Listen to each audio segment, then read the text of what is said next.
Bien, tengan muy buenas tardes. Este día 18 de enero vamos a dar inicio formalmente a las actividades de enseñanza y de aprendizaje, principalmente de esta asignatura, que es procesos especiales, civiles y mercantiles. No omito manifestar que vamos a necesitar principalmente dos fuentes o recursos bibliográficos. El primero, obvio, es el Código Procesal Civil y Mercantil. Y el segundo es el libro llamado Código Procesal Civil y Mercantil Comentado, versión 2016. Esta es una obra muy valiosa para poder dominar en mejor forma los procesos civiles y mercantiles, tanto los declarativos como los especiales. Así que yo les recomiendo encarecidamente no solo que obtengan estos dos recursos, sino que se familiaricen con ellos por medio de una lectura y estudio diligente. Espero que todos tengan estos ejemplares, y si no los han conseguido, pues hay que hacerlo en formato digital. No tienen por qué comprarlos o adquirirlos en formato papel. No, ¿para qué? Podemos perfectamente utilizarlo en formato digital. Voy a compartir con ustedes mi pantalla, en donde aparecen los cursos. Me imagino que es similar a la de ustedes. Voy a ingresar al curso de procesos especiales, grupo B2. Corríjanme si estamos de acuerdo en que este es el grupo. Entonces, aquí ustedes pueden ver una página de inicio, una página introductoria que les da la bienvenida al curso, y especialmente al bloque de aprendizaje número 1. Este primer bloque es uno de 3. Vamos a desarrollar la asignatura en 3 bloques de aprendizaje. Antes les llamábamos cómputos. Todavía solemos decir cómputo 1, cómputo 2, pero en realidad son bloques de aprendizaje. El primer bloque se titula el proceso ejecutivo.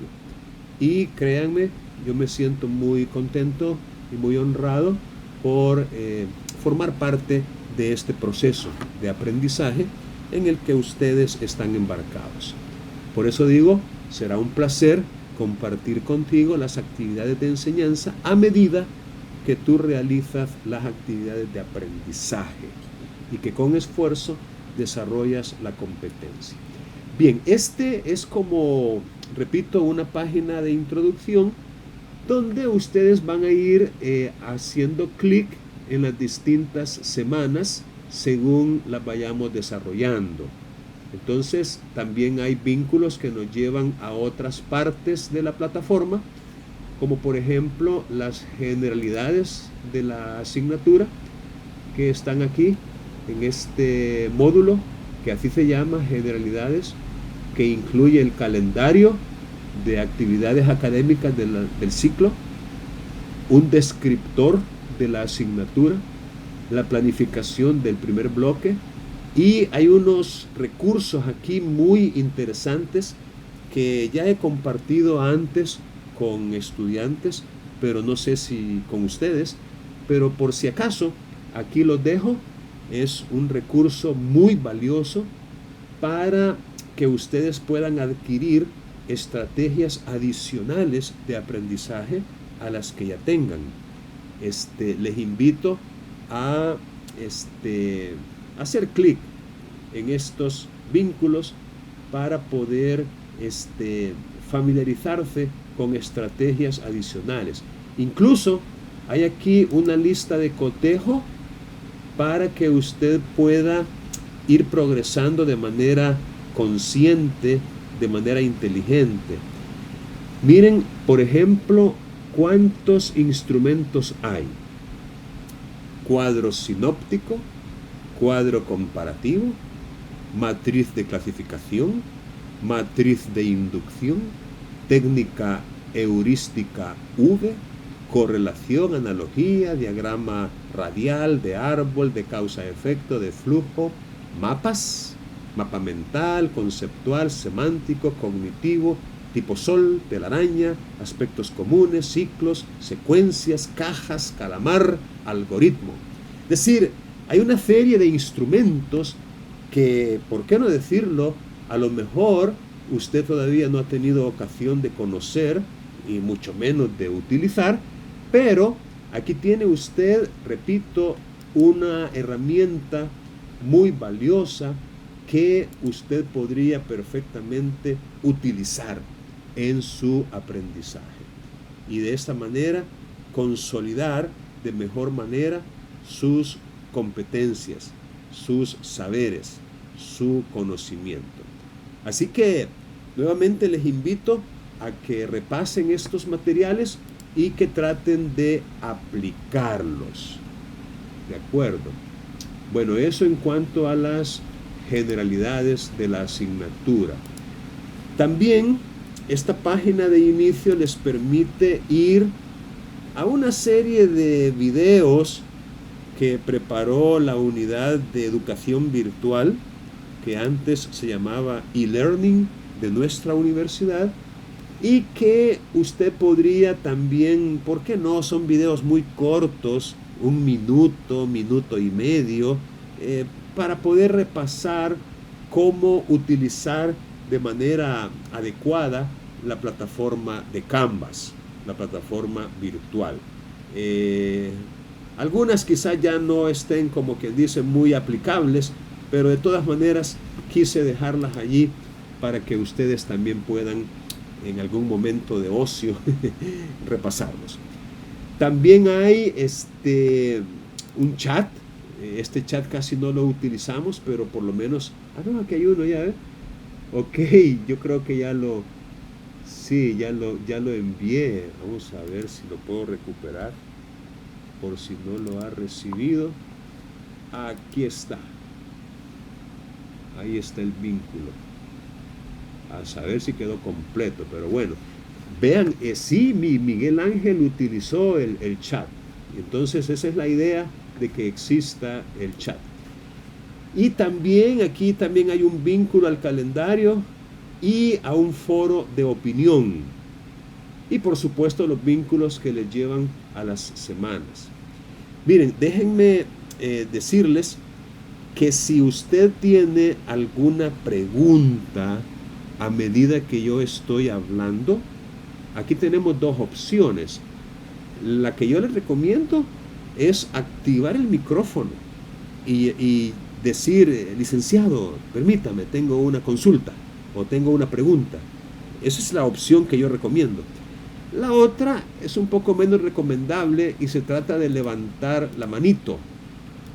La cosa es que yo no siempre, aquí la acabo de levantar yo, no siempre estoy como muy atento a eso y podría no verla, la manito que usted ha levantado. Entonces, pero como le repito, lo importante es que usted no se quede con la duda, que no se quede con la pregunta, que no tenga pena en preguntar. ¿De acuerdo?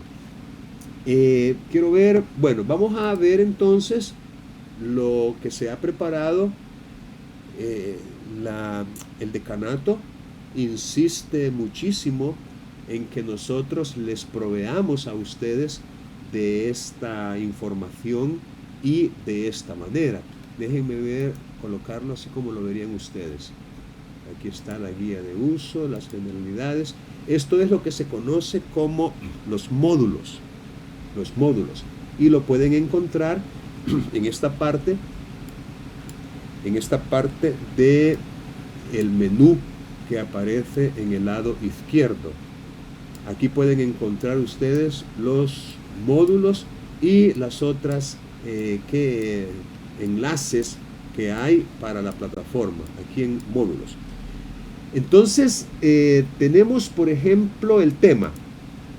El tema para esta semana es una socialización y una introducción a los contenidos. Eso, repito, es el tema de esta primera semana. Entendamos por socialización el hecho de entrar ya en contacto directo, ustedes y yo, y ustedes entre ustedes. Socializamos cuando conversamos, cuando nos saludamos, cuando interactuamos. Por ejemplo, eventualmente yo voy, como parte de las dinámicas de las actividades tanto virtuales como presenciales, yo voy a conformar equipos de trabajo dentro de la plataforma que se conocen como breakout rooms. No sé cómo traducirlo al español, pero en inglés se llaman breakout. Es como cuando en un salón de clases el profesor les dice, vaya, hagan grupos de 5, hagan grupos de 4, hagan parejas o hagan grupos de 3. Y entonces ustedes arreglan los pupitres para quedarse viendo así los unos a los otros y poder trabajar juntos. Es lo mismo. Es decir, esta plataforma le permite al profesor formar estos grupos dentro del aula general, y uno puede incluso entrar y salir, así como el profesor se acerca a los pupitres donde están los equipos y puede también interactuar con ellos. Que no se vayan a extrañar cuando yo les diga, vamos a hacer ahorita grupos para analizar este o este otro, qué sé yo, instrumento. Entonces, eso es socializar, bueno, al par de que yo les voy a requerir a ustedes algunos datos, porque, bueno, déjenme explicarles cómo es que va a funcionar. Por si ustedes todavía no lo saben, yo con gusto les explico ahorita qué es lo último que hemos consensuado a nivel de profesores, o por lo menos con los que yo he platicado. Miren, vamos a tener, de acuerdo con la nueva modalidad semipresencial, vamos a tener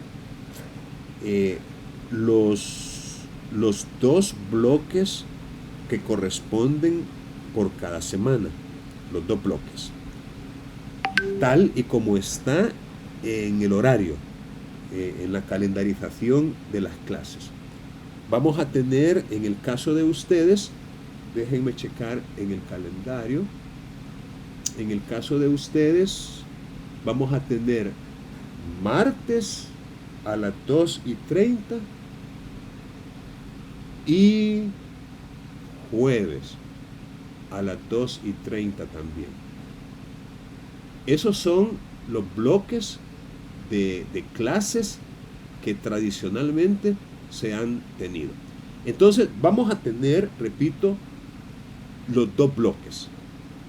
Pero, y aquí viene la variante, las semanas impares, como por ejemplo esta semana que es la 1, los 2 bloques van a ser virtuales. Y la semana par, o las semanas pares, la 2, la 4, la 6, la 8, la 10, la 12, van a ser presenciales. Espero estarme explicando. La semana impar, 1, 3, 5, 7, 9, 11, 13, 15, 17 y 19, van a ser virtuales. Y las semanas pares, 2, 4, 6, 8, 10, 12, 14, 16, 18 y 20, esas van a ser presenciales. ¿De acuerdo? Pero, sí, le escucho. Ambas sesiones. Ambas sesiones en cada semana. Es decir, en esta primera semana, las 2 sesiones van a ser virtuales, tanto la de ahorita como la del jueves, virtual. Y la otra semana, las 2 sesiones van a ser presenciales, pero con una gran diferencia de a lo que estamos acostumbrados. Y la diferencia es que no los podemos tener a todos el mismo día en el mismo salón, por la cuestión del distanciamiento, que todavía debemos respetar, el distanciamiento social. Entonces, lo que se ha pensado, y ojalá que nos resulte, es dividir en 2 al grupo de estudiantes, de tal manera que el primer día, que sería el martes, pero de la otra semana, de las semanas pares, solo va a ir la mitad de ustedes. Y el otro día, que corresponda en esa semana, la otra mitad. No sé si me explico. En otras palabras, Lick, buenas. sí, Entendí, le dale. escucho, dígame. Sí, Lick, buenas tardes. Buenas tardes. Y así será todo el ciclo. Mire, fíjese que honestamente nosotros estamos en un momento de transición, de ajustes, de adaptación. Estamos tratando de hacer las cosas de la mejor manera que nos resulte posible, porque créame, no es fácil. No es fácil mezclar, combinar virtualidad con presencialidad. Es decir, la semipresencialidad no es tan fácil de implementar, especialmente cuando ustedes reciben 5 asignaturas con profesores y horarios distintos durante el semestre. Entonces, de momento, eso es lo que se nos ha ocurrido para poder tal vez lograr los objetivos del aprendizaje. Entonces, mi respuesta a su pregunta sería que sí, pero salvo mejor forma de hacerlo. Es decir, sí, a menos que resulte que no fructificó la cosa, que no, de ahí vamos a ver qué más se nos ocurre. Pero de momento esa sería la opción. Ahora, ¿cuál creo yo que es la ventaja? Miren, sabemos que la asistencia a las sesiones es obligatoria, pero también sabemos que hay circunstancias especiales. Vaya, por ejemplo, una estudiante me envió hoy un mensaje diciéndome: Lick, hoy me toca la vacuna, me disculpo, pero no voy a poder asistir. Entonces, ¿cómo le voy a decir yo? No, mire, venga a la clase y no se ponga la vacuna, o que la reprogramen. No, me parece que es una causa justificada. Ayer otro compañero me dice: mire, se me murió un familiar, entonces no puedo ir porque tengo que atender ese asunto. Claro, hay circunstancias. Entonces, ¿qué pasa con las sesiones virtuales que quedan grabadas? ¿Quiero ver? Sí, estoy grabando. Que quedan grabadas. Y si usted, por causa justificada, debidamente reportada, eso sí yo quiero aclarar, usted tiene que informar de antemano o después, lo más pronto posible, cuando fue un verdadero imprevisto, ¿verdad? Pero sí, manténgame informado. Créame, así uno tiene la sensación de que a usted le interesa, de que usted en verdad está inscrito y está participando en el proceso. Pero si usted no se asoma y no dice nada y no entrega actividades y no forma parte de los grupos, o simplemente lo ponen por cherada, no, hombre, eso no es nada que le resulte provechoso. Entonces, al quedar grabadas las sesiones y usted no pudo asistir a ellas, las puede ver, o incluso si quiere verla de nuevo, pues lo puede hacer también, por tal vez alguna explicación que tal vez no agarró muy bien la onda, usted la quiere volver a ver. Entonces, esa es una ventaja. Y la otra ventaja, ¿por qué no decirlo? Es que no va a tener que ir las 2 veces, sino que solo una vez en la semana par. Y para eso es que yo voy a necesitar que usted me diga: mire, Lick, yo preferiría el primer bloque, el martes, para la presencial. O, no, mire, yo el martes prefiero que no, mejor voy a ir el jueves. Y así yo puedo hacer estos dos grupos, porque yo tengo que separarlos en dos grupos a ustedes para poder traer a la sesión presencial a la mitad y la otra mitad el otro día. Ahí sí vamos a tener que ser un poco más estrictos en la asistencia. Primero porque usted ha decidido qué día ir. Y segundo porque la asistencia sigue siendo obligatoria. Pero para mí es una ventaja que no tenga que ser las 2 veces, sino que solamente una vez. Y ojalá que resulte. Ojalá que resulte. Bien, repito, si tienen alguna pregunta, no tengan temor ni pena en poderla formular. Vamos a ver qué más tenemos aquí. Sí, dígame, le escucho. Licenciado, yo tengo una duda. Sí, dígame, Gerson. Bueno, cuando estaba explicando que un grupo va a ir, un ejemplo, el martes y el otro el jueves, ¿qué pasa con la clase del martes? Con los que no fueron. No, la cosa es así, mire. Vamos a tratar de que en las 2 sesiones virtuales nosotros vamos a tratar de hacer mucho de lo práctico también, porque la sesión esa presencial es más bien para llegar y desarrollar de una manera práctica, con ejercicios, con dinámicas, que también se pueden hacer virtual, pero obviamente no es lo mismo. Pero la idea de la sesión presencial es darle un poco de dinamismo y de practicidad a lo virtual. En otras palabras, ¿por qué no decirlo? Va a ser una repetición. O sea, lo que se haga el martes es lo mismo que van a hacer el jueves los otros. No sé si me explico. Es decir, ejemplo, vamos a trabajar en la redacción de una demanda. Vamos a hacer una demanda ahorita. El martes vamos a hacer una demanda con los 17 que estén el martes. Y el jueves vamos a hacer una demanda con los 17 que estén el jueves. No sé si me explico. Es decir, tratar de ser lo mismo, pues. Que lamentablemente no lo podemos hacer todos juntos por cuestiones de espacio físico. Hay limitaciones de espacio, ¿verdad? Pero la idea es esa. No se va a perder de nada, pues. No es que usted va a decir, puya, mano, yo me perdí lo que hicieron el martes, porque me tocó el jueves, o viceversa. ¿De acuerdo? ¿Alguna otra inquietud? Gracias, licenciado. Seguro.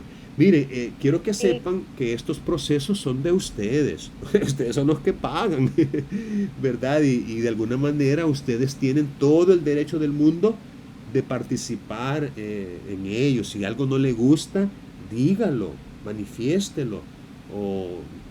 Es decir, tiene plena libertad y derecho para hacerlo. ¿Alguien más quisiera hacer algún comentario u opinión? Lick, yo tenía una pregunta. Vamos a ver. Sí, le escucho. Dígame. Sí, así se va a acordar para todas las materias o nada más sería en la suya. Mire, de momento yo he consensuado esto con el decano y creo que el licenciado Portillo. Allí ya tienen ustedes, creo yo, 3 asignaturas ya. Tienen notarial y tienen procesos especiales. Recuerden que notarial también va conmigo, ¿verdad? Y el licenciado Portillo creo que es algo de constitución, no me acuerdo bien cuál es la materia de él. Prácticamente solo les quedaría dos colegas para tratar de consensuar lo mismo. Entonces, la idea sería de que lo trabajáramos todos, pues, porque imagínense, qué feo sería que al no haber consensuado ni estandarizado esto, usted tenga una sesión presencial conmigo a las 2:30, pero a las 12:40 virtual. ¿Cómo va a llegar usted en 10 minutos de su casa hasta la universidad? Lo ideal sería que la sesión anterior a la mía también sea presencial, pues. No sé si me explico. Eso es lo ideal. Y ahí es donde ustedes, si ustedes, por ejemplo, ya que me escucharon, les gusta y piensan que está bien y que vale la pena probarlo, entonces ustedes díganle al otro profesor, mire profesor, queremos esto. No sé si me explico. Es decir, con total libertad, díganle al otro profesor, mire Lick, fíjese que el licenciado Ríos Lazo nos planteó esto y creemos que está bien, que vale la pena que lo pongamos a prueba. Pues ojalá que el profesor sea flexible y les diga, bueno, está bien. Bueno, yo espero que sí, ¿verdad? Pero ahí donde les digo, los procesos son de ustedes. Ustedes son la parte más importante de este proceso. Háganse sentir, háganse valer. ¿De acuerdo? ¿Alguna otra pregunta que tenían por ahí? Sí, y esos grupos, ¿cuándo los conformaría ustedes? ¿Sería en esta sesión o en la sesión del jueves? O sea, mi pregunta va encaminada a elegir el día, pues, ¿verdad? Sí. Vaya, mire, yo aquí tengo ya, no sé si ya se los puse a ustedes, pero creo que no. Quiero ver si lo tengo aquí. Ahorita mismo les voy a poner, es más, yo creo que ya lo podemos hacer. Ahorita mismo les voy a poner aquí, solo déjenme ver si ya lo tengo en páginas o en evaluaciones, creo que está todo en este canal. Vale, voy a ir a la otra asignatura donde ya se los pedí, que es, creo que es evaluación, no es página, permítanme un segundito.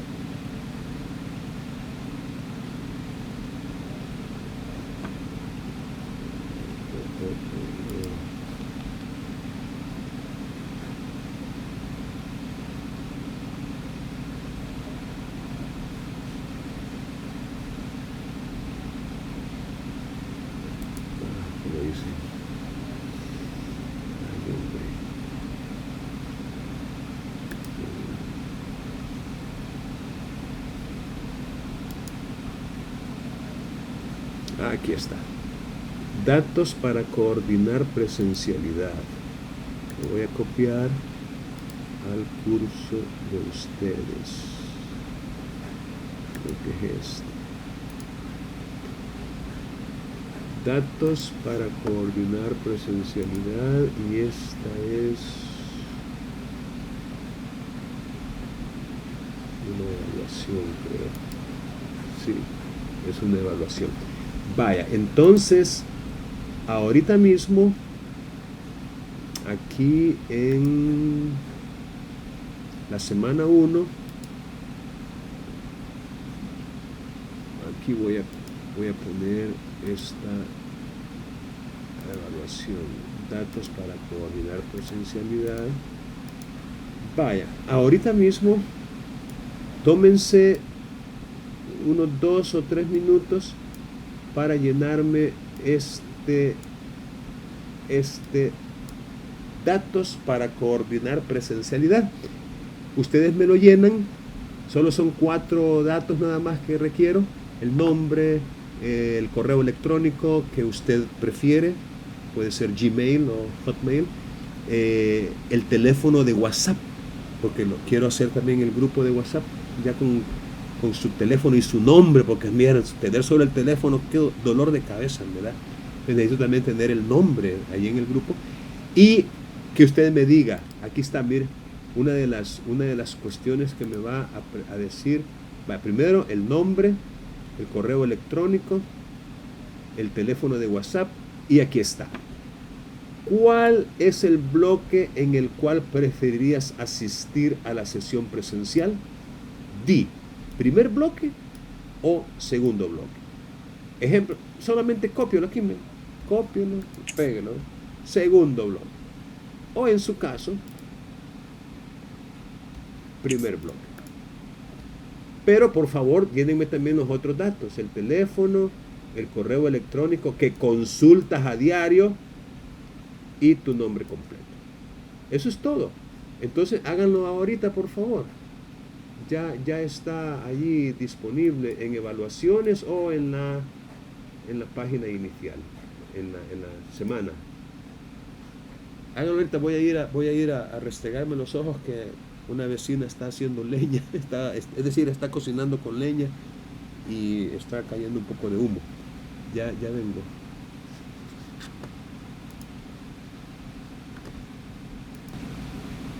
Okay.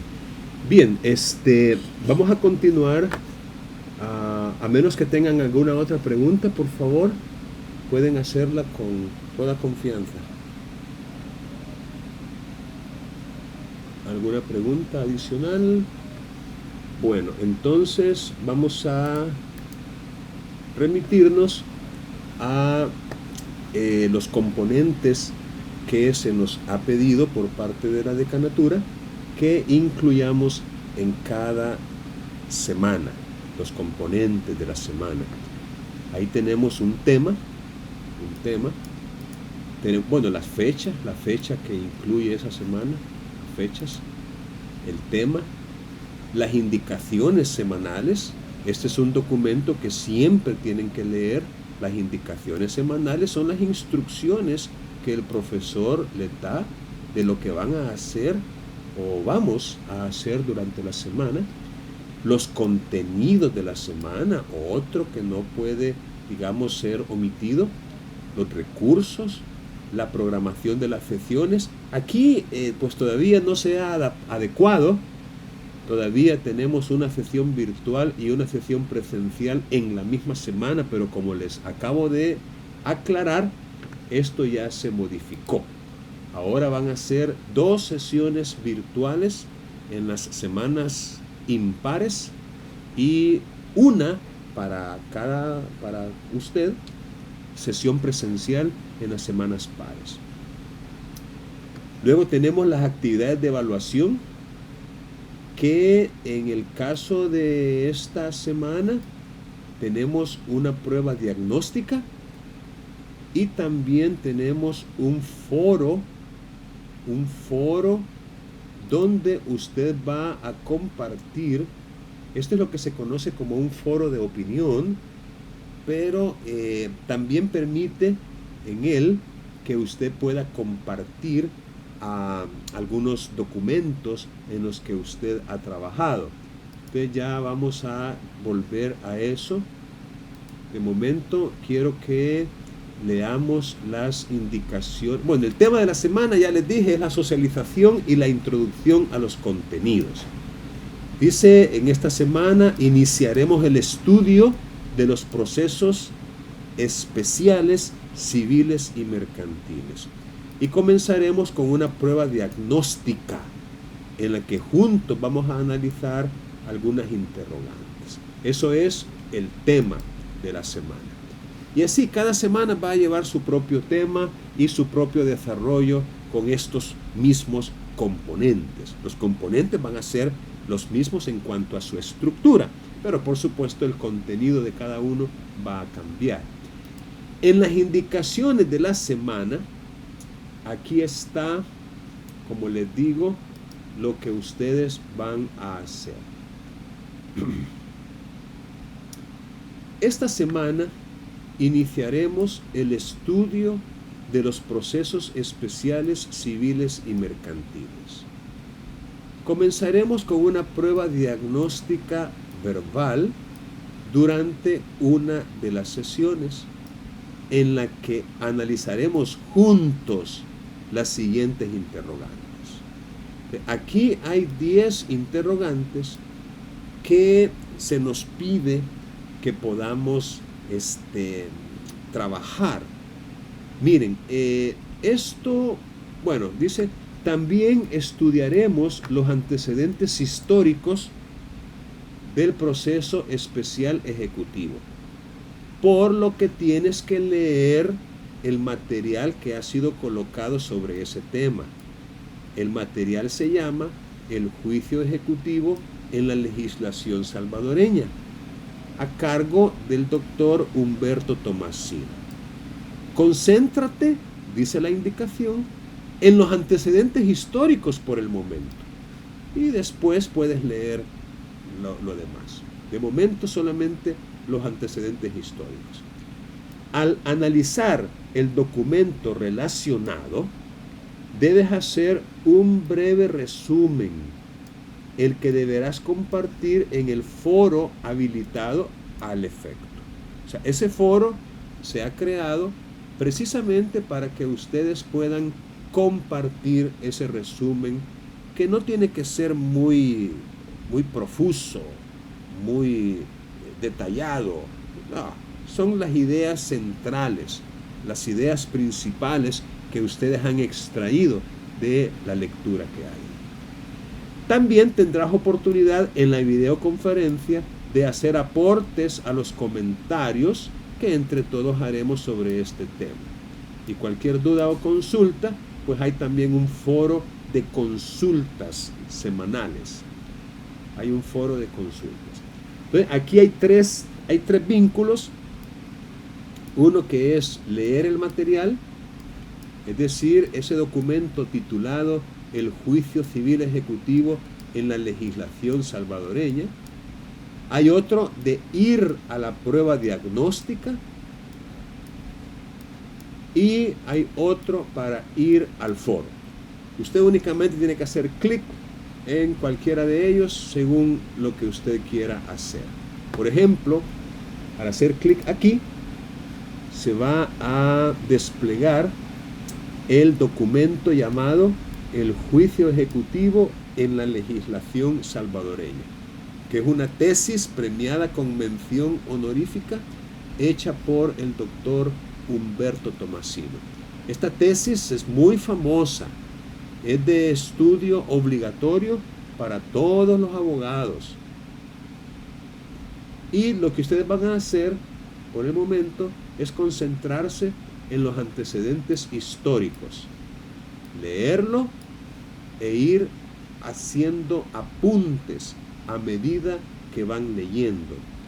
No se trata, por favor, tomen nota, no se trata de copiar literalmente párrafos o ideas así literales. No. Un resumen es como un compendio que contiene lo que nosotros hemos extraído, pero con nuestras propias palabras. Es decir, es importante que podamos utilizar nuestras propias palabras al momento de redactar el resumen.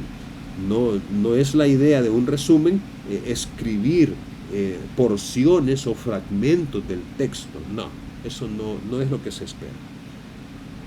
Entonces, esto es, y aquí debajo de la X que sirve para cerrar la ventana, hay un botón que, si ustedes lo presionan, está debajo, no es la X, está debajo de la X.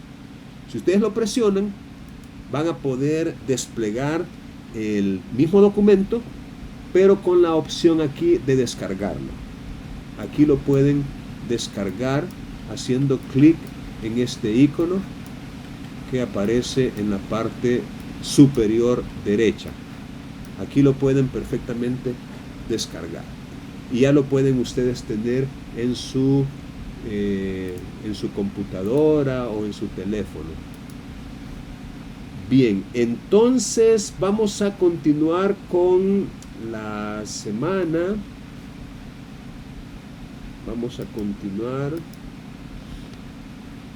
con la semana 1. Y aquí en la parte de los recursos, aquí ustedes van a poder también descargar o ver algunas partes que yo he preparado del Código Procesal Civil y Mercantil y también del libro que es el comentado, del que ya les hablé.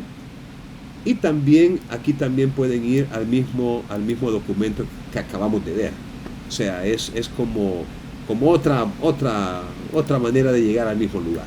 Y aquí pueden ver el código de los artículos que nos interesan en esta asignatura y también el Código Procesal Civil y Mercantil comentado. Todos estos, repito, son recursos complementarios que van a servir de base para su aprendizaje.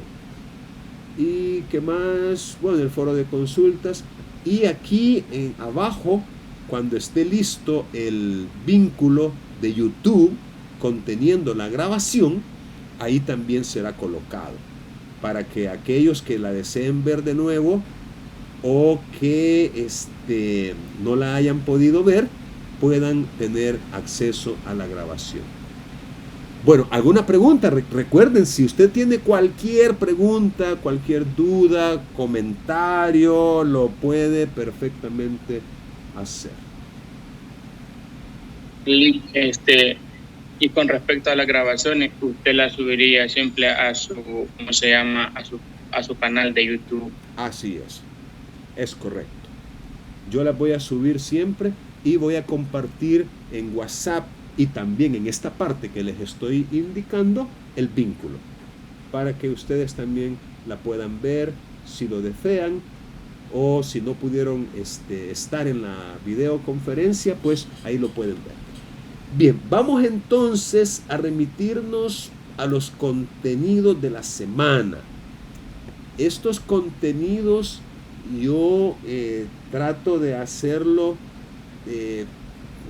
requiere obviamente mucho trabajo, mucho tiempo, pero en la medida de lo posible yo voy a tratar de hacerlo un poco dinámico para que usted pueda sacarle el mejor provecho. Vamos a remitirnos a este material. Voy a pedir apoyo de ustedes aquí para que me ayuden en la lectura.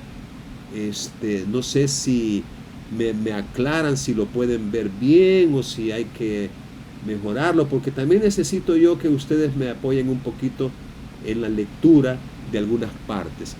Por ejemplo, Jacqueline Umaña. ¿Está por allí, Jacqueline, para que me ayude a leer esta parte?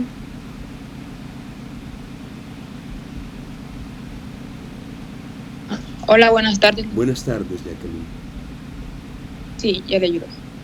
Dice que en esta semana abordaremos los aspectos introductorios de la asignatura Procesos Especiales Civiles y Mercantiles, y lo haremos con una pregunta en mente. ¿Qué debo hacer para desarrollar la competencia esperada? Entre las actividades de enseñanza-aprendizaje de esta semana destaca una prueba diagnóstica que debes resolver. Haremos también una exposición introductoria de los contenidos. Muy bien, Jacqueline, muchas gracias. Efectivamente, en esta semana vamos a introducir el tema y con una pregunta fundamental en mente. ¿Qué se espera que yo haga para poder alcanzar la competencia deseada? ¿Qué debo hacer para lograr la competencia de la asignatura? Miren, yo creería que para poder lograr la competencia, lo primero que usted necesita es saber cuál es esa competencia. Creo que ustedes estarán de acuerdo conmigo. Y por eso, en esta parte, en la parte que dice elementos de la planificación, competencias a lograr, aquí se habla sobre eso. Pero antes, y ya que tenemos que hacer una exposición introductoria de los contenidos, pues aquí está también esta partecita. Voy a pedirle esta vez a Giselle Gómez, si está por ahí, que me ayude a leer. Aquí estoy. Vaya, pero dele más zoom porque yo casi no veo. Vaya, mire ahí, me avisa ahí, porque... Ajá. Ahí. Vaya. Bueno, dice los procesos especiales en materia civil y mercantil son 4. El primero es el proceso ejecutivo regulado desde el artículo 457 del Código Procesal Civil y Mercantil hasta el artículo 470 del mismo código. El segundo proceso es el posesorio, que aparecen regulados desde el artículo 471 del Código Procesal Civil y Mercantil hasta el artículo 476 del mismo código. Ahí dicen apenas Ahí no veo por qué sale su cabeza, Lick. Pero el tercer proceso es el proceso de inquilinato, cuya regulación legal aparece desde el artículo 400. Me quedé, aparece en su cabeza también. Ay, disculpe. Espérame. Voy a ver si lo puedo. Eso es reparable, no se preocupe. Vamos a ver si lo podemos mejorar. No. Ahí. Bueno, el del inquilinato dice que aparece a partir del artículo 477 del Código Procesal Civil y Mercantil hasta el artículo 488 del mismo código. El cuarto proceso es los monitorios, que se regulan a partir del artículo 489 del Procesal Civil y Mercantil hasta en el artículo 500 Muy bien. del mismo código. Gracias. Vaya, miren. A usted.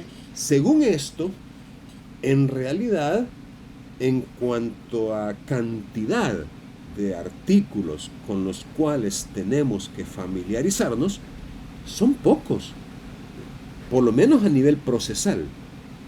A nivel sustantivo se incrementa porque en lo que se refiere a los procesos posesorios, o mejor dicho, al proceso posesorio, porque en el fondo solo es uno, pero como las pretensiones posesorias pueden ser variadas, por eso se dice procesos posesorios, como si fueran varios.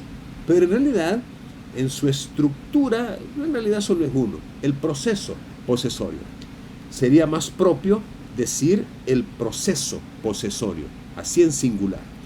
Así como el proceso monitorio, también así en singular, porque en realidad su estructura solamente es una, pero las pretensiones son varias. Por eso a veces lo decimos en plural, como si los procesos fueran los varios. Pero en realidad el proceso solo es uno, pero mediante él se tramitan varias pretensiones. Entonces, si lo vemos, como les repito, desde la óptica adjetiva, el número de artículos con los cuales tenemos que lidiar son más, porque en cuanto al proceso posesorio, tenemos que remitirnos también al Código Civil. Allí se describen cuáles son las acciones posesorias. Entonces, cuando estudiemos el proceso posesorio, vamos a tener que remitirnos también al Código Civil. Entonces, esos 6 artículos son adjetivos, sí, procesales. Mientras que en el Código Civil vamos a encontrar más artículos, pero en la parte material o sustantiva. O sea, una parte es sustantiva y la otra es adjetiva. Lo procesal es lo adjetivo. Y lo mismo se dice del proceso de inquilinato, en el sentido de que la regulación procesal o adjetiva está en estos artículos. Serían quizás 12 artículos, del 477 al 488, 11 o 12, usar los dedos. Y para ello vamos a tener que remitirnos a la ley de inquilinato, la cual se derogó solamente en la parte procesal o adjetiva, pero en la parte sustantiva o material ha quedado vigente la ley de inquilinato.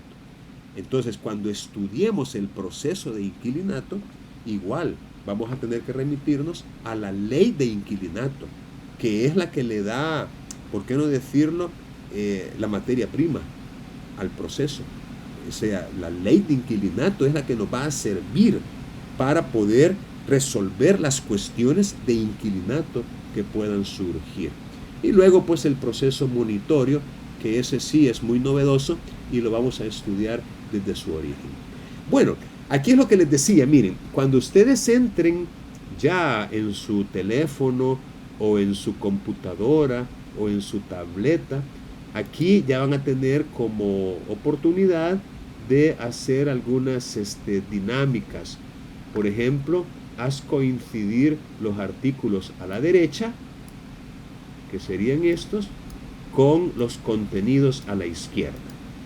Entonces, aquí si los procesos de inquilinato Por ejemplo, están aquí, vamos a hacerlo así a la zumba marumba para ver qué resulta.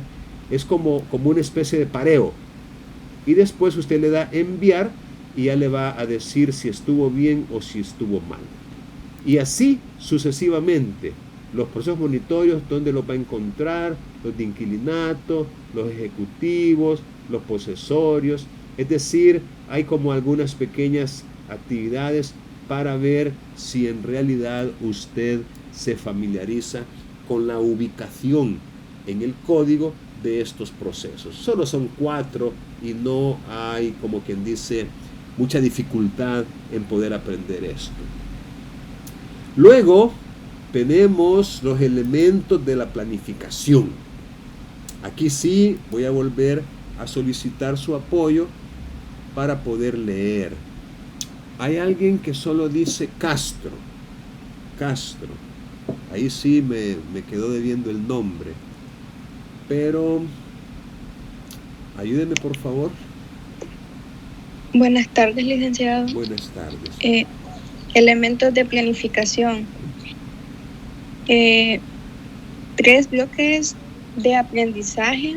La asignatura se ha planificado de tal manera que puedes alcanzar la competencia deseada durante el desarrollo de 3 bloques de aprendizaje. ¿Sigo leyéndolo otro? Sí, por favor. 3 criterios de evaluación. Cada bloque de aprendizaje tiene su propio criterio de evaluación, su propia evidencia de desempeño para determinar con ella si has logrado cumplir con el criterio y su propio instrumento de evaluación. Estos son conceptos fundamentales con los que tienes que familiarizarte. Muy bien, muchas gracias. Miren, lo último que se leyó es clave. Hay conceptos que pertenecen al enfoque socioformativo de una educación basada en competencias. Y esos conceptos son fundamentales, es decir, básicos. Sobre ellos descansa el proceso de aprendizaje en el que ustedes están participando. Por eso, les decía, no sé si a ustedes o al otro grupo, que ya no le llamamos cómputos a las secciones en que se divide una asignatura. Aunque todavía solemos decir cómputo 1, cómputo 2, cómputo 3, pero no, son bloques de aprendizaje. Ese, digamos, es el nuevo nombre o el nombre que se adecua al enfoque socioformativo basado en competencias. Y estos bloques de aprendizaje tienen cada uno de ellos un criterio de evaluación, también una evidencia de desempeño y también un instrumento de evaluación. Esos son los conceptos claves, porque la idea de cumplir o alcanzar o lograr estos criterios es representativo de si usted alcanzó o no la competencia. En otras palabras, es la competencia la que estamos, ¿cuál sería la palabra más adecuada? Tratando de alcanzar a través de bloques de aprendizaje dentro de los cuales hay criterios de evaluación, evidencias de desempeño e instrumentos de evaluación. Bien, ayúdenme ahora Carla Marjorie, si está por ahí. Sí. Okay. El primer criterio de evaluación, bloque 1. De forma cooperativa, elabora un expediente donde se documentan los actos procesales del proceso ejecutivo, aplicando correctamente las normas jurídicas pertinentes. La evidencia de que has logrado cumplir con el criterio es un expediente judicial de un proceso ejecutivo, expediente en cuya elaboración tú participarás activamente. Y el instrumento de evaluación será una rúbrica para verificar el cumplimiento de los requisitos normativos de cada acto que integra el proceso ejecutivo. Muy bien, gracias. Vaya, lo que está significando esta diapositiva, esta presentación, es que el primer criterio que corresponde al bloque número 1 se compagina con el objeto conceptual de la materia, es decir, de la competencia de la asignatura, que es los procesos especiales, civiles y mercantiles. Ese es el objeto conceptual, el objeto de estudio, aquello que nosotros debemos aprender, los procesos especiales, civiles y mercantiles. Entonces, como los procesos especiales son 4, en la planificación de la asignatura se ha optado por atender el proceso ejecutivo en el bloque de aprendizaje número 1 y preparar un criterio, una evidencia y un instrumento basado en el proceso ejecutivo. Para el bloque de aprendizaje número 2 se ha considerado dejar el proceso posesorio y el proceso de inquilinato. Ese bloque es un poquito más extenso, tiene 1 o 2 semanas más, entonces por eso se han metido allí 2 procesos, el posesorio y el de inquilinato. Y para el último bloque se ha dejado el proceso monitorio. Entonces, esto que se está diciendo aquí con relación al primer criterio, básicamente se repite en los criterios 2 y 3, cambiando únicamente el objeto conceptual del criterio. En este caso es el proceso ejecutivo. En el caso del bloque de aprendizaje número 2, es el proceso posesorio y el proceso de inquilinato. Y en el caso del bloque de aprendizaje número 3, es el proceso monitorio. Pero prácticamente en cada bloque de aprendizaje vamos a tener prácticamente el mismo criterio. Es decir, lo único que cambia es el objeto conceptual. Y eso es lo que se dice en este último comentario. Si te fijas, en cada bloque de aprendizaje el criterio es similar. Lo que cambia es el objeto conceptual, es decir, la materia o contenido específico que será objeto de análisis. Repito, nos vamos a concentrar en el bloque de aprendizaje número 1, en el proceso ejecutivo. Y vamos en equipos, en grupos de trabajo, a elaborar un expediente judicial del proceso ejecutivo. Es decir, vamos a incluir en ese expediente desde la demanda hasta la sentencia, pasando por todas las resoluciones intermedias, autos, ya sea definitivos o decretos de sustanciación que se puedan dar y que vamos a ir generando poco a poco, de manera práctica. Es decir, ejemplo, se presenta la demanda. ¿Qué vamos a hacer si fuéramos jueces o si fuéramos colaboradores judiciales? ¿Qué vamos a hacer con esa demanda? ¿Qué se hace con una demanda una vez que se presenta en el juzgado? Eso lo vamos a aprender y lo vamos a practicar y vamos a dejar evidencia de nuestro aprendizaje. ¿Cómo? Con una demanda y con una resolución de las que se dictan en los tribunales cuando se presenta una demanda. Esa resolución podría ser de admisión inmediata. La demanda venía nítida y no fue necesario hacerle ninguna prevención, mucho menos declararla improponible. La demanda venía bien, aceptable. Pero podría ser que la demanda no cumpla con algún requisito y haya necesidad de hacer una prevención. ¿Cómo se hacen las prevenciones? ¿Cómo se redacta una prevención en un auto judicial? También vamos a aprender cómo hacerlo. ¿Qué tal si el defecto era insubsanable? El defecto que descubrimos en la demanda. Y en ese caso no se puede ni prevenir, sino que hay que declararla improponible. la demanda. Ok, ¿cómo se hace eso? Es decir, ¿cómo se redacta una resolución de improponibilidad de una demanda? También lo vamos a aprender. Y luego, ¿qué hay? ¿Qué pasa después de que se ha presentado una demanda? ¿Qué hay que hacer? Entonces, todo eso, repito, lo vamos a aprender y lo vamos a poner en práctica. ¿De acuerdo? Repito, si a medida que yo estoy haciendo algunos comentarios, usted tiene alguna duda o alguna pregunta, con toda libertad lo puede hacer.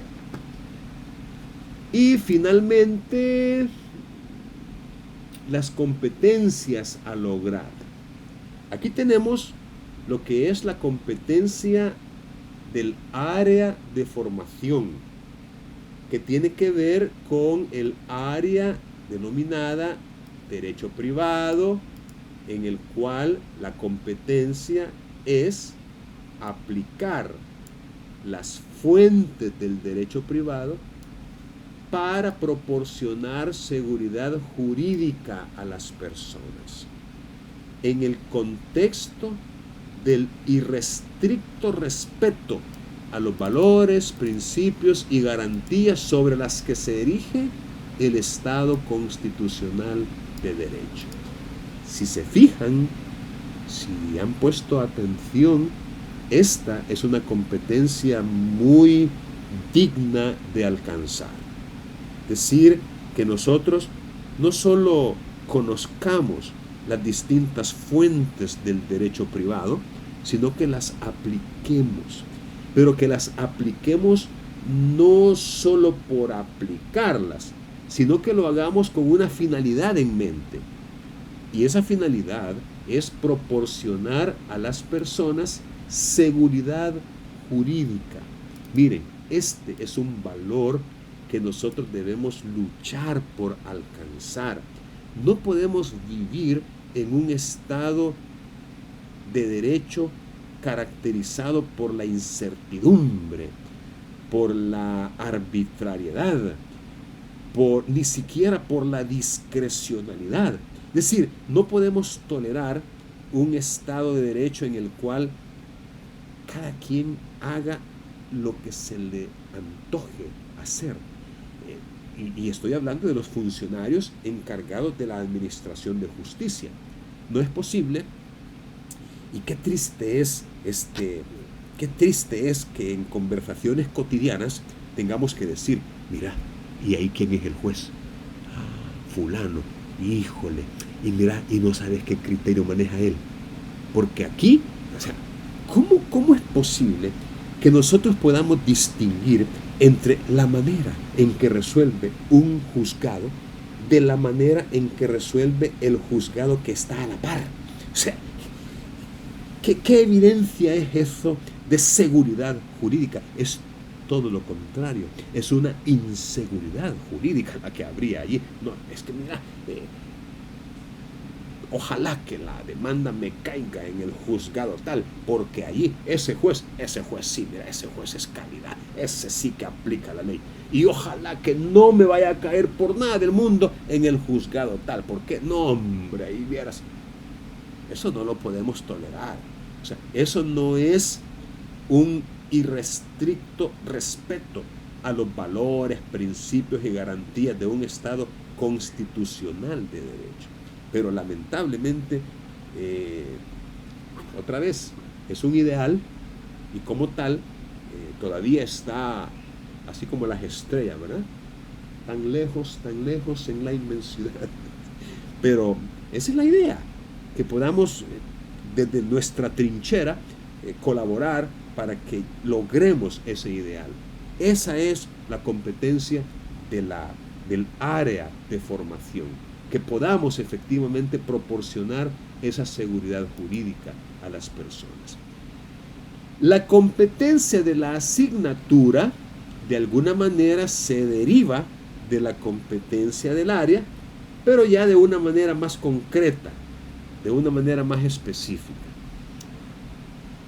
Elías, ¿está por allí Elías? Que me ayude a leer, por favor.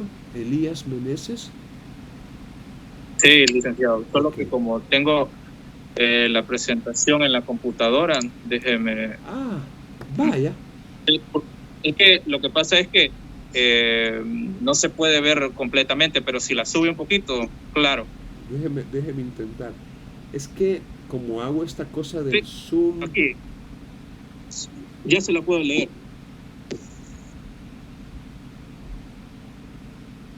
¿Puede ahorita? Sí, claro. Ok. Aplicar los procesos especiales civiles y mercantiles para la sustentación de pretensiones que por ley deben tramitarse a través de ellos, con la finalidad de lograr la tutela judicial efectiva de los justiciables respecto a sus derechos patrimoniales, en la solución de controversias intersubjetivas que surgen en el ámbito del derecho privado, utilizando los preceptos jurídicos de las fuentes formales y materiales del orden jurídico que resulten pertinentes en el área de estudio, trabajando de manera individual y colectiva. Muy bien. Perdón, colabora. Sí, son equivalentes, colaborativa, colectiva. Es decir, en equipos, trabajar en equipo, con empatía, con solidaridad, con compañerismo, con colaboración. Bien, efectivamente, esta es la competencia específica de esta asignatura. Es decir, aplicar. Ese es el verbo rector que rige las acciones a seguir. Aplicar los procesos especiales, civiles y mercantiles para la sustanciación de las pretensiones que por ley deben tramitarse a través de ellos. Miren, esto nos da la pauta para una primera interrogante que es obvio que tenga que surgir y que es motivo de discusión y de análisis cuando se nos presenta un caso. Porque definitivamente usted está estudiando esta carrera, confío yo, porque quiere poner sus talentos, sus habilidades, sus destrezas, su inteligencia, su tiempo y sus recursos al servicio de otras personas, a cambio, por supuesto, de una justa remuneración para ayudarle a resolver conflictos de intereses que se han presentado en las relaciones interpersonales de él o ella. Es decir, todos nos relacionamos con los demás y a veces en esas relaciones hay diferencias de opinión, hay conflictos, hay altercados, hay litigios. Lo ideal es que podamos aplicar aquellas soluciones alternativas que no requieran de un tribunal, que no requieran del ejercicio de la potestad estatal. Eso sería lo ideal, que lográramos a través de una negociación, de una conciliación, de una mediación e incluso de un arbitraje si fuera necesario, que se resuelva el asunto sin tener que ir ante un tribunal. Eso sería lo ideal. Pero como no siempre es posible, pues para eso están los juzgados con sus puertas abiertas, a fin de que todos aquellos que tengan un conflicto no resuelto extrajudicialmente puedan llegar y plantearlo ante un juez. Usted quiere ser o ha elegido como profesión ser de esas personas que ayudan a otros a resolver, no a hacerlos más graves, porque si usted está pensando en generar condiciones de pleito y de litigio para lucrarse, no hombre, no me parece que tenga la óptica adecuada. La idea es ayudar a las personas a resolver sus problemas de la manera más justa, pacífica y ecuánime que sea posible. Entonces, usted será el que va a llegar ante los tribunales para lograr esa tutela, esa protección, esa ayuda efectiva que ellos necesitan. Pero, repito, cuando tocan la puerta de su despacho, de su oficina, o de su casa a veces y le plantean el problema, ahí entra en juego sus competencias. Ahí entra en juego todos sus saberes debidamente integrados, el saber conocer, el saber hacer, el saber ser, convivir. Parte del saber ser, convivir, es lo que les estaba diciendo. No hacer que el conflicto sea más grave. Eso no es ético, eso no está bien, no es bueno, todo lo contrario. Eso es parte del saber ser, la integridad, el respeto, la confianza, el ser innovadores, incluso al buscar soluciones alternativas. Entonces, pero la pregunta del millón es, bueno, pero ¿cómo proceder? ¿Qué debo hacer? ¿Qué tipo de proceso? ¿Qué tipo de diligencia? ¿Qué tipo de gestión? ¿Qué tipo de trámite es el que tengo que iniciar? Esa, repito, es una pregunta clave. Nosotros tenemos una gran ventaja como litigantes a partir de la entrada en vigencia del Código Procesal Civil y Mercantil. Y se las explico.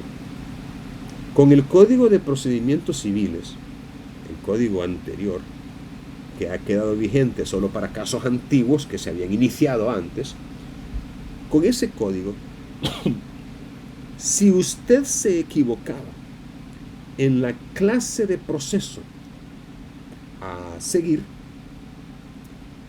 el juez no se lo decía que se había equivocado, no le prevenía para que subsanara, no le corregía la plana, como se dice popularmente.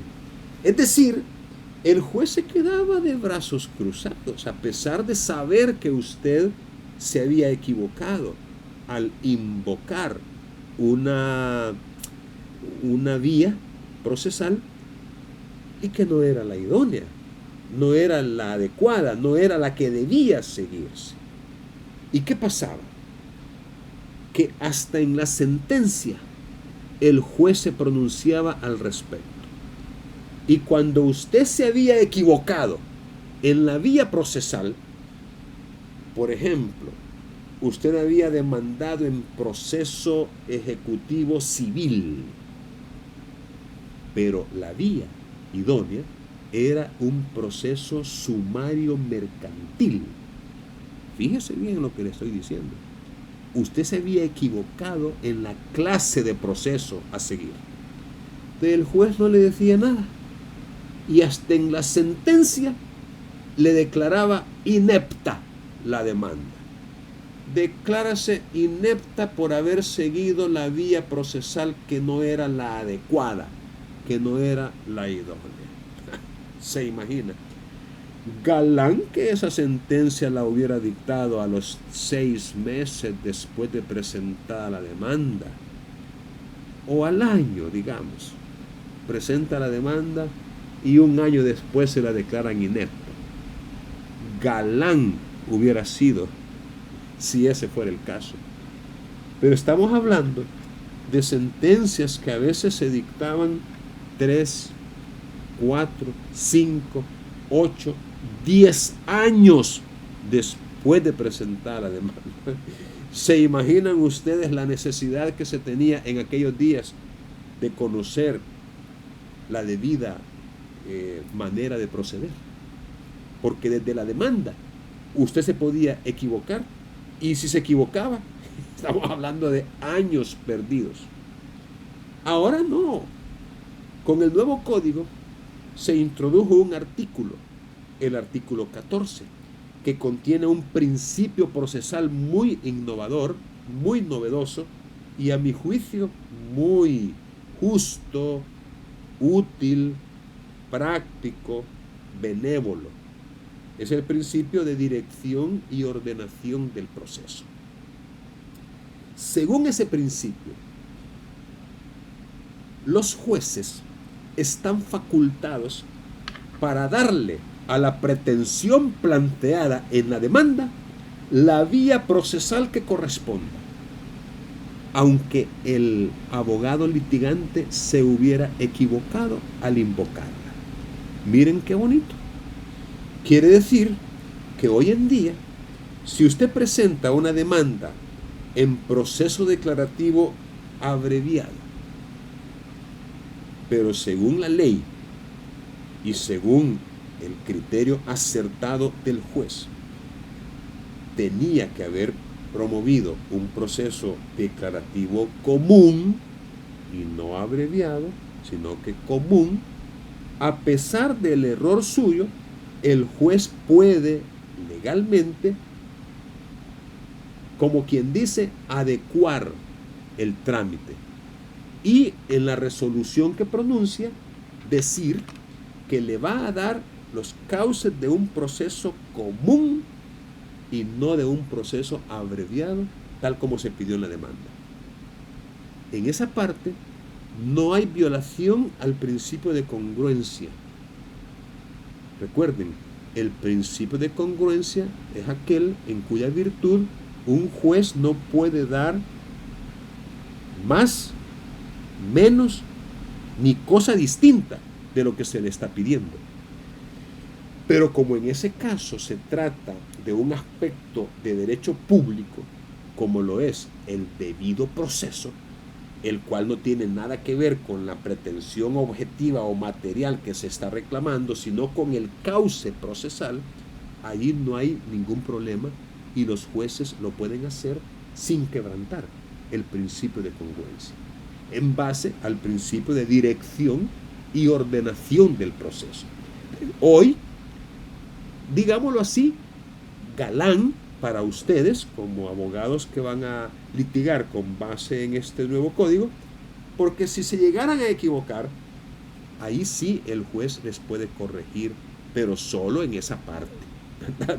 No se atengan, no piensen que él va a ser como un director y que él los va a guiar en todo. No, para eso estamos nosotros los profesores en la universidad. Pero el juez en ciertas partecitas como las que le estoy explicando sí, pero en las partes tal vez fundamentales ahí no. Entonces, con eso lo que le quiero decir es que usted tiene que utilizar en la sustanciación de las pretensiones el conducto o la vía o el cauce que legalmente corresponda. Y es mala imagen el que usted se equivoque y que sea el juez el que se lo tenga que corregir. O sea, diría mucho de usted, pues, ¿verdad? Llegar invocando un tipo de proceso cuando en realidad correspondía a otro. Por eso es que nosotros vamos a estudiar de manera diferenciada estos 4 procesos especiales, porque necesitamos saber con cierto grado de certeza cuándo es que procede un proceso especial de una clase y cuándo es que procede un proceso especial de otra.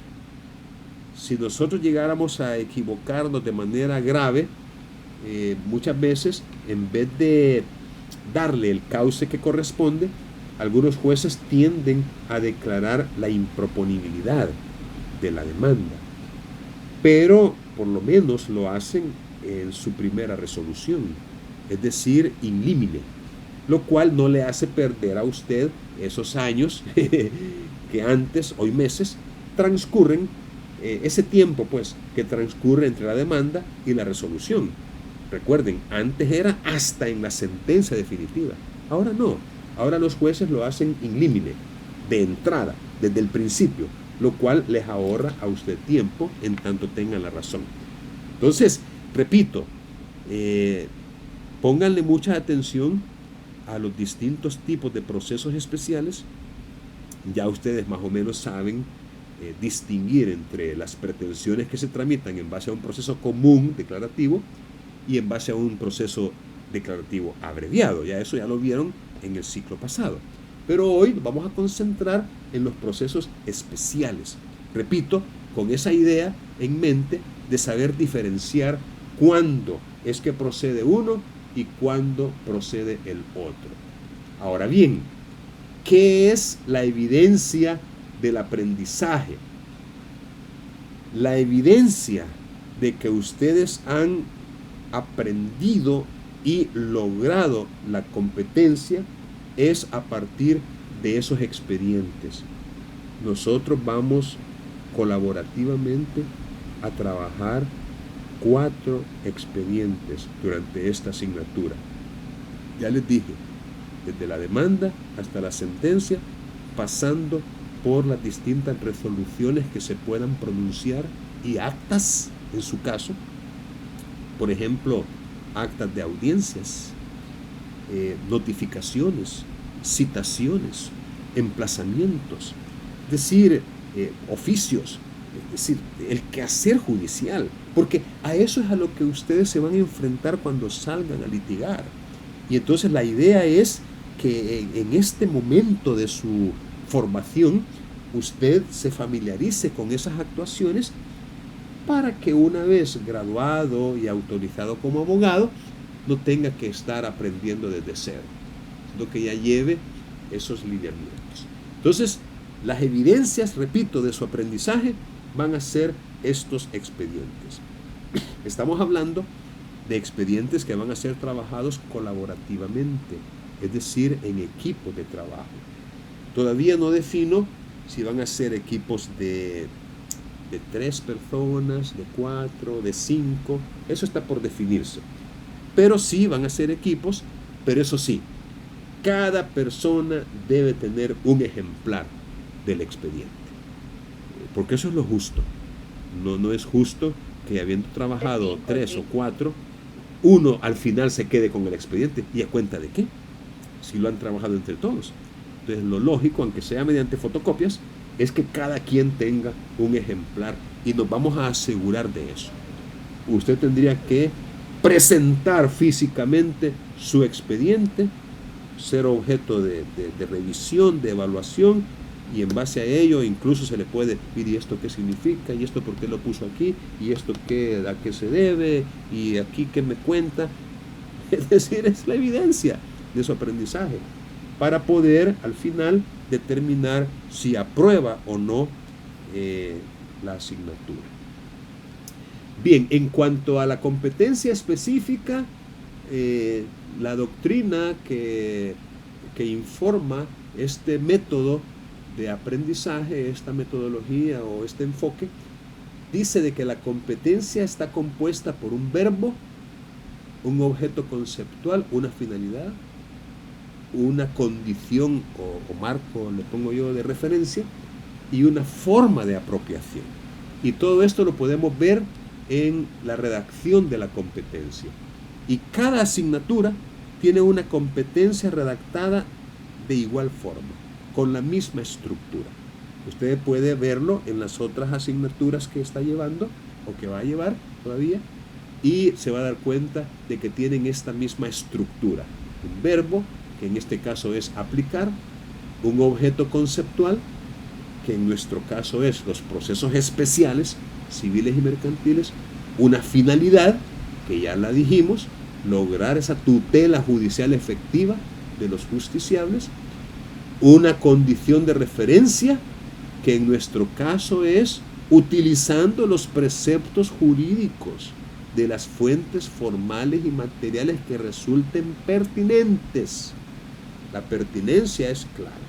Y finalmente, una forma de apropiación, que en nuestro caso vamos a potenciar la socioformación, es decir, el trabajo colaborativo más que el individual.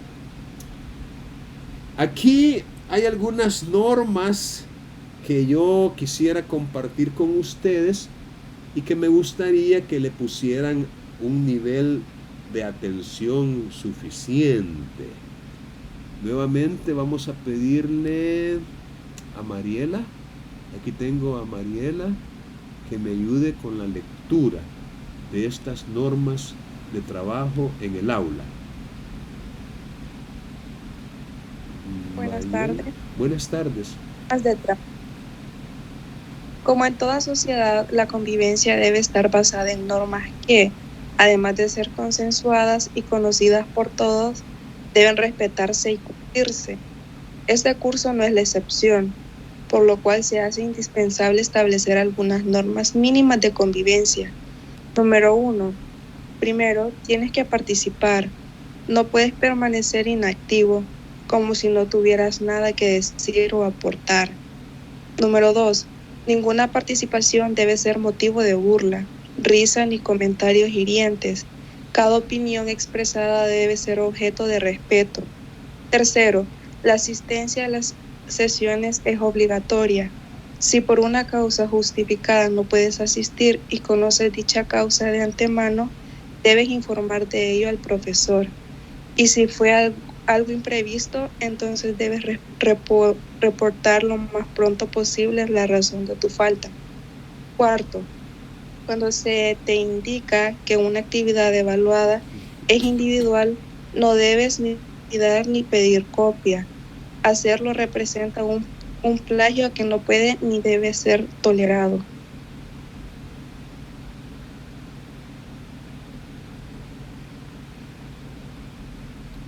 Hay una quinta, no sé si tal vez no la alcanzó a ver. No.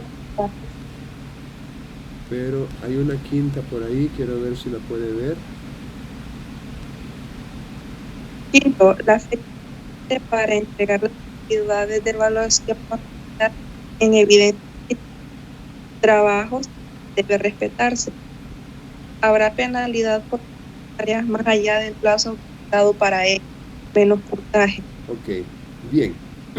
Entonces, aquí tenemos pues algunas normas. A lo mejor hayan más que se me olvidó incluir. A lo mejor ustedes mismos puedan sugerir alguna otra. Pero se me ocurre que de momento estas normas, si ustedes hacen un esfuerzo por atenderlas, podrían lograr que tengamos una mejor interacción. Primero, no tengan pena.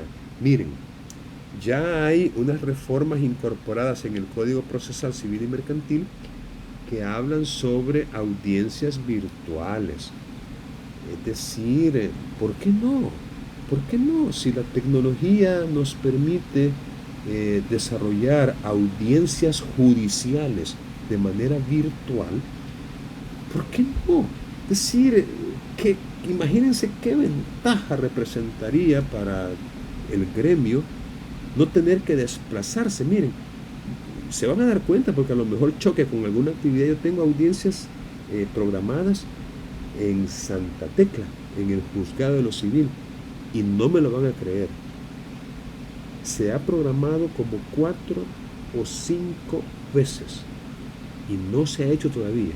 Es una audiencia probatoria en un proceso declarativo común, probatoria.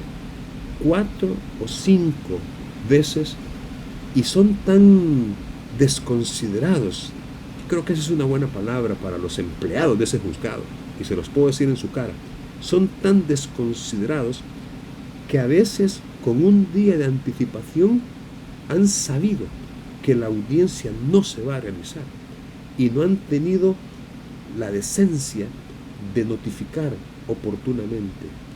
Y yo he tenido que ir de esas 5 veces como 3 veces de puro gusto, desde San Miguel hasta Santa Tecla. Es un promedio como de 3 horas de ida y otro tanto de venida. Entonces, ¿qué tal si se hubiera programado virtual? Y yo aquí en mi casa o en mi oficina o en la universidad misma, donde sea, me conecto con mi computadora. Mire, licenciado, fíjese que ayer presentaron un escrito donde dice que, bueno, el último escrito fue que estaba de parto, con licencia de parto, una de las abogadas, y que entonces tenía una licencia de 120 días. Ok, perfecto, mire, ¿para cuándo queda? A ver, déme la nueva fecha. Ajá, pero que se lo digan allá en Santa Tecla usted. Pero bueno, eso era un chiste. Bueno, no es chiste, en realidad es algo real. Pero es una forma de decirle que hay una gran ventaja en la reforma de poder celebrar audiencias virtuales. ¿Qué novedad? ¿Qué cosa más grandiosa? Pero Ajá. Y usted ni siquiera, aquí vaya el regaño, ni siquiera activa su cámara. Créame, en la audiencia virtual el juez va a tener que ver su rostro, porque no se va a contentar con solo escuchar su voz, ¿verdad? Entonces se lo digo para que se vaya preparando y para que no se mantenga apático o cohibido o con pena de poder participar. Es decir, como abogado, usted necesita tener soltura, tener un poco de ánimo, es decir, no ser así como cohibido, apenado, penoso, que no le gusta hablar, no. Entonces hay que tratar de mejorar ese aspecto. Obvio, a veces no participamos porque tenemos temor de que hagan algún comentario ofensivo o que se burlen o algo así, va. Entonces ahí está la otra norma, ¿no? No tenemos por qué hacerlo. Necesitamos respetarnos mutuamente y no hacer comentarios hirientes o burlescos, ¿verdad? Mucho menos reírnos de alguna participación. Luego, pues la asistencia es obligatoria y si usted tiene alguna causa justificada, por favor, notifíquelo de antemano o lo más pronto que le resulte posible. Y si una actividad es individual y así se le indica, pues por favor hágalo de manera individual. No podemos tolerar el plagio, eso no está bien, eso es deshonesto, es antiético y es falto de integridad. Y luego pues hay que ser responsables también con las tareas. Cuando se nos dé una fecha límite, tenemos que tratar de hacerlo en esa fecha o si no, someternos a las consecuencias. Bien, lo último de la sesión es la administración de la prueba diagnóstica. Esta prueba diagnóstica la pueden encontrar ustedes en varios lugares de la plataforma. Uno de ellos es la pestaña Evaluaciones en la plataforma Canvas. Ahí la pueden encontrar. Y se trata de una prueba diagnóstica que como tal no tiene ponderación sumativa. No obstante que no tenga una ponderación sumativa, es decir, no se le va a dar una nota, pues, no se le va a calificar con una nota. Pero no obstante ello, es importante que conteste cada una de las preguntas según tu saber y entender actual. No es un examen, no se trata de un producto resultado de una investigación o de una consulta, simplemente determinar cuánto sabe usted sobre el tema actualmente, sus saberes previos. Y hay algo más y es, bueno, esto ya lo habíamos dicho, que tienen que hacer un resumen y compartirlo en el foro. Bien, entonces les quedan esas dos tareas, llamémoslo así, completar la prueba diagnóstica y comenzar el resumen de el material de Humberto Tomasino. Y si no tienen alguna pregunta adicional, voy a hacerle ya stop a la grabación para pasar asistencia, porque yo paso asistencia cada vez que nos reunimos de la lista de asistencia de los inscritos. Así que si no tienen alguna pregunta, procedo a la asistencia.